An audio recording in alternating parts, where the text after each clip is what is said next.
Bonjour, Henri Faes-Sanimzé, vous êtes présidente et aussi fondatrice de YouStart, un réseau solidaire, social solidaire qui aide les micro-entreprises à se développer.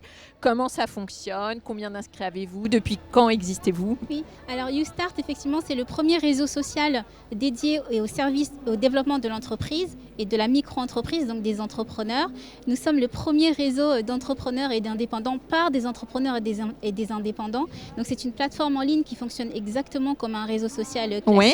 à la différence que nous sommes entre entrepreneurs et nous aidons les entrepreneurs à se rencontrer les uns les autres et créons des opportunités de développement les uns avec les Alors autres. vous avez combien d'inscrits? Est-ce que vous pouvez nous donner des exemples d'opportunités que vous créez? Oui, alors nous avons 1 millier d'abonnés, donc 1100 et quelques membres. Qui sont des micro-entreprises, on est bien d'accord. Ce sont des micro-entreprises, mais aussi des SASU, donc des petites structures, des toutes petites structures qui ont moins de 10 salariés. Et nous créons des rencontres physiques, mais aussi des rencontres virtuelles. Et nous avons un système de matchmaking, donc comme un site de rencontre, un peu comme sur Mythique. Oui. Mais là, nous sommes dans le domaine du business pour aider les entrepreneurs à trouver des clients ou des partenaires D'accord. potentiels. Les entreprises sont friandes de ce type d'événements avec des formats courts. Oui, absolument. Donc l'idée est d'aider les entrepreneurs à trouver de potentiels clients sur la plateforme. Donc nous organisons des rencontres et des matchmaking et les aidons surtout à se créer une clientèle et augmenter leur visibilité. Ah oui, sur c'est les un peu le nerf réseaux de la sociaux. guerre. Oui, Alors, il y a une absolument. étude de BPI France, Le Lab et de Terra Nova qui montre que les entreprises créées dans des quartiers dits prioritaires sont aussi viables que les autres finalement, même si elles souffrent d'un déficit d'accompagnement. Est-ce que c'est un débat qui est un peu dépassé ou est-ce que vous diriez qu'il y a encore un besoin de faire évoluer les mentalités sur ces quartiers prioritaires? Alors YouStart n'est pas du tout un réseau de quartier. Tous nos entrepreneurs viennent de partout en France, voire de l'international. Mais effectivement, je suis porte-parole de l'enquête gouvernementale qui est sortie en juin dernier sur l'entrepreneuriat dans les quartiers.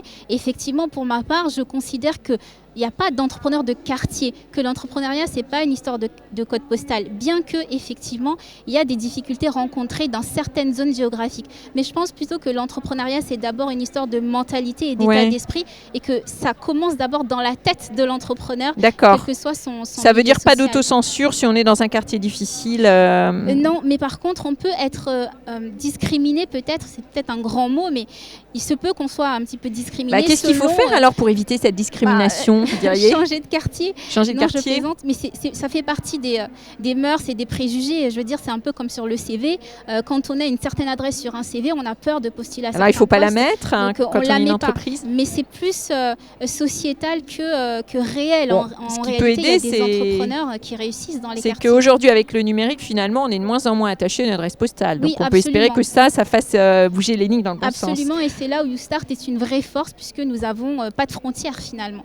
D'accord. Combien d'inscrits, vous nous avez dit? On a 1100 inscrits aujourd'hui, donc 1100 membres. Et il faut savoir que ce chiffre a juste explosé pendant le confinement, puisque avant mai 2020, nous avions 300 abonnés. Et là, nous sommes à 1100. Donc, quelques secteurs d'activité de ces entreprises? C'est généraliste. Pour donner des exemples. Nous avons des entreprises dans le bien-être, nous avons des entreprises dans le développement web, dans le digital. Donc c'est vraiment un réseau généraliste. L'objectif est de pouvoir créer un maximum d'opportunités pour les entrepreneurs. Vous êtes dans le bien-être, vous avez besoin d'un développeur web, vous pouvez le trouver sur le site YouStart. Vous êtes photographe, vous avez besoin de trouver des clients, vous pouvez les trouver sur le site YouStart. D'accord. Et il est possible de créer des entreprises aujourd'hui en France avec des tout petits investissements de départ. Oui, absolument. Il faut le dire et le redire. Oui, absolument. C'est ce qui est génial avec le web, c'est qu'on n'a pas forcément besoin de gros investissements pour lancer son activité. Par contre, on a besoin d'être entouré. Et c'est là l'importance d'avoir un réseau et d'être entouré, puisque nous créons aussi du lien avec les structures d'aide à la création. D'accord. Alors, donc, on peut créer à partir de zéro, mais on ne peut pas créer tout seul très longtemps. Ce sera le mot de la fin et on souhaite longue vie à YouStart. Merci beaucoup. Merci beaucoup. À bientôt.